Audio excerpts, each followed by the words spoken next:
અમદાવાદમાં વસ્ત્રાપુર તળાવના રીડેવલપમેન્ટની કામગીરીમાં વિલંબ 20 મહિનાથી બંધ તળાવમાં હજુ પણ 3 મહિના સુધી કામ ચાલે તેવી સ્થિતિ છેલ્લા 1.5 વર્ષમાં માત્ર ખાડાપુરી વોકવેનું જ કામ કરાયું ફેબ્રુઆરી 2024 થી બંધ વસ્ત્રાપુર તળાવ હજી 4 મહિના બંધ રહેશે ઉંદરોએ દિવાલ કોતરી નાખતા તળાવને સમારકામ કરવાની ફરજ ઊભી થઈ અગાઉ 5 કરોડ બાદ ડિઝાઇનમાં ફેરફાર કરાતા હવે 10 કરોડના ખર્ચે તળાવનું સમારકામ થઈ રહ્યું છે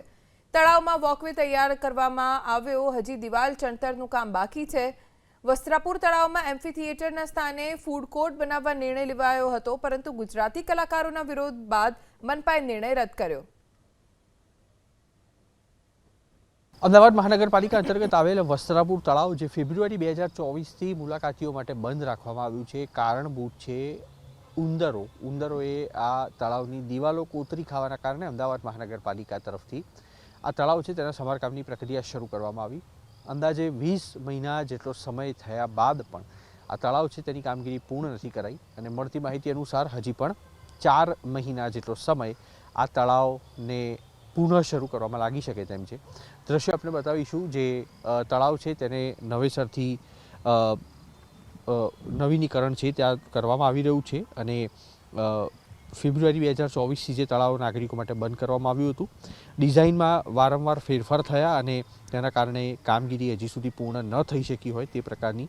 સ્થિતિ છે તે એમાં સામે આવી છે અમદાવાદ મહાનગરપાલિકાએ તે દરમિયાનમાં એમ્ફી થિયેટરને તોડી અને તેના સ્થાને ફૂડ કોર્ટ બનાવવાની પણ રજૂઆત છે દરખાસ્ત છે તે મંજૂર કરી હતી જોકે કેટલાક કલાકારો તરફથી તેનો વિરોધ કરાતા કોર્પોરેશન તરફથી આ ફૂડ કોર્ટ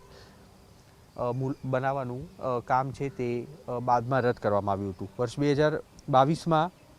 જુલાઈ મહિનામાં તળાવને નુકસાન થયું હતું અને